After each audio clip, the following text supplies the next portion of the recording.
Just to give everyone who might be taking this in at any point in time a little bit of background on my story, I joined Nina's collective of light beings around the world in these conversations just about a year ago.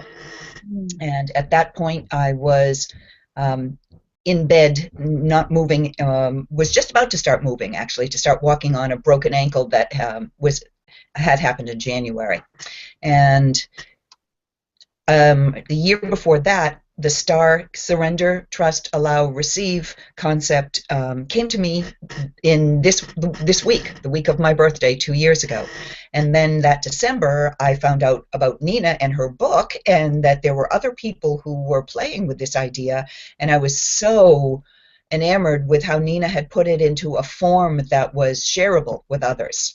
First the book, and now these circles. And I am thrilled whenever I can participate. When I want to sort of be a testimonial for the philosophy of STAR. It sounds so good. It sounds so like, oh yes, this could be the magic pill, but how do I really have it happen every day? How do I make it be real for me? I think is a question that anybody would. Those are the kinds of questions that start off with whenever we're pursuing something new. Never mind something as a few steps forward as a STAR philosophy is. So, in Nina's practical applications and asking all of us, how's it affecting our lives? How are we taking the steps? Let's make it real, not theoretical. You know, if people are willing to share how it's played out. The thing for me has been in this really measurable, almost like the scientist in me, the sociologist in me, has been able to measure my own progress with everyday stories. What's happening with family relations, what's happening with employment, what's happening with myself in relationship to worthiness and economics. No matter which piece of the pie you feel like taking a bite out of in the everyday life of us here on Earth right now, allowing oneself to shift to a place that's not the ego mind center, but the sacred heart center, the divine heart center of us human beings, literally changes everything. Your reality cannot stay small, contained, and fear-oriented, consequently pain-filled, when you're coming from the heart.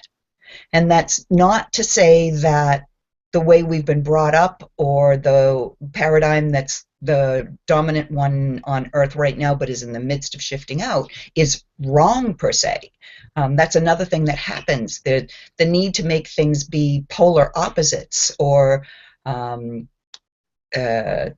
magnetically opposed to each other goes away. These things that used to be so important to me in order to keep myself in a contained, safe space, number one, they don't work anymore. I'm not sure they ever did. But number two, I'm not even inclined to want to go there because that takes so much work that's not comfortable.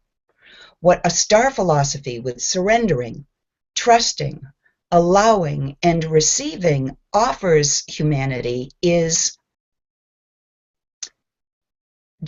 just that, a pause to regroup and to allow components of our selfness, our beingness, to come forth into our consciousness.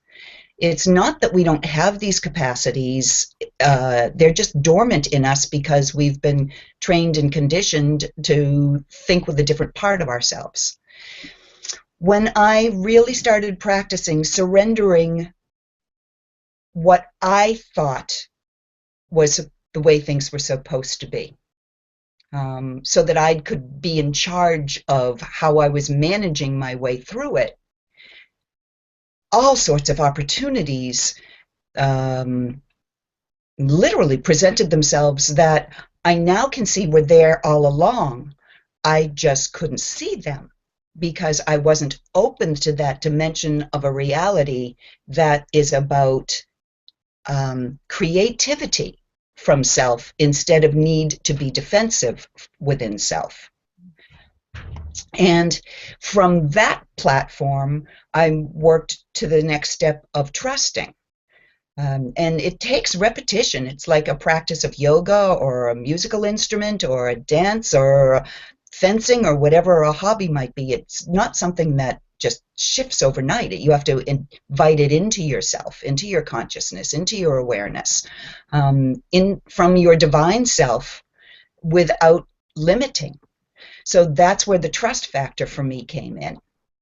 Trusting that this whole new way that didn't necessarily make sense to my head, but felt so right in my gut and my heart, trusting the inner knowing. What my biology, what my sacred body was saying is, this feels good. This feels good. Go with the way that feels good. And so then I've surrendered myself as a limited, fearful being and how I viewed the world from that viewpoint. I surrender that. I still, every day, I surrender it before I get out of bed and as I go to bed, so that my dream time, my sleep time, my multidimensional consciousness time is much more clear, so I can be receiving. The trusting is, as I step out each day, I'm in trust. I'm in trust that life has my most magnificent opportunities available for me at all times. And I then get to determine, what am I going to do with that trust? What am I going to, next step, allow myself this day? What am I going to allow myself to trust from loving life's endless, unconditional love source? Whoa. Whoa.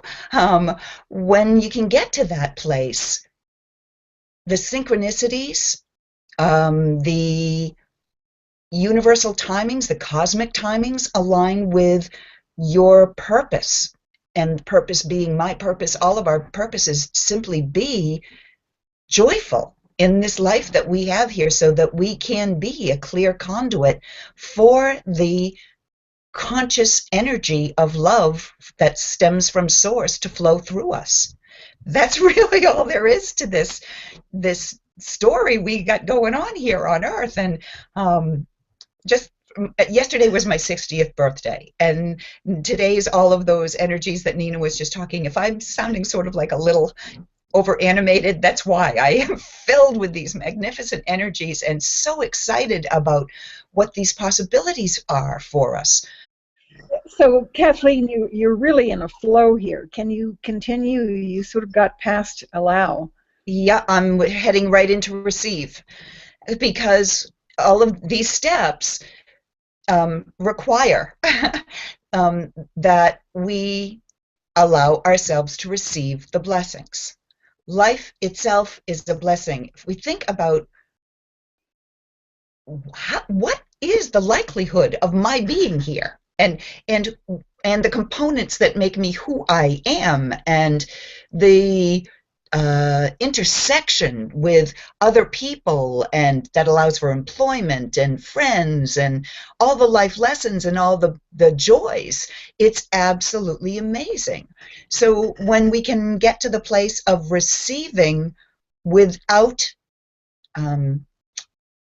cutting ourselves off at all, without limiting ourselves from source connection, then we're standing in our divineness, our divinity, our unity with the endless and awesome powers of love, of source, of whatever term you have that makes you comfortable with the all that is. And I've just gone through that with my mom passed on Valentine's Day. She passed from this physical world back to the spirit home, and I find it magnificent that she chose to do it on Valentine's Day. And yesterday was not only my 60th birthday, but 1 month to the day of when we laid Mom's physical body in the heart of Mother Earth to rest. And I am just overflowing with the magnanimous energies of what this new philosophy has allowed me to do with the family dynamic, with grief, with loss, with holding the hand of a dying person, not just a dying person, but my mom for 14 straight days when medicine said she shouldn't still be with us. Her will to continue with the love lessons hung on until Valentine's Day. Yeah, I get a little sentiment around that. I just think it was really sweet on her part to do it that way. But the everyday lessons of life, which is all about relationships, all of them shift massively from a place of fear and a historical referencing to a place of being in this now moment. The only thing there is this now moment. What am I going to do with it? What are we going to do with it? Because as we know, everything is connected. So my exuberance with how this philosophy has played out for me, I'm bouncing that off of everybody who comes in contact with me, and they're saying that to me. I've had people at my work say, I can't believe that because I've been saying, I'm really not grieving my mom's passing. I'm not. I'm in loss. I miss her. I'm feeling the loss, but I'm not grieving because I know, number one, she's not in physical pain anymore. She's not in emotional turmoil that she was not worthy enough. She was really scared to die because she was so afraid with her Catholic upbringing that she hadn't been good enough to be loved in heaven. And I've had 2 confirmations from the spirit world that she's doing just fine. Real clear, like I'm thinking of her and my dad. I'm looking at a picture. My dad passed 18 years ago, and they were divorced. And there was a lot of animosity in that energy between them. And I used to talk to my dad when Mom was getting ready to leave and say, I know you'll know how to help her. And I'm trusting that. So last week I was looking at this picture I have in my room of sailboats on the beautiful ocean and just the freedom and that it's all about and the flow, staying in the flow.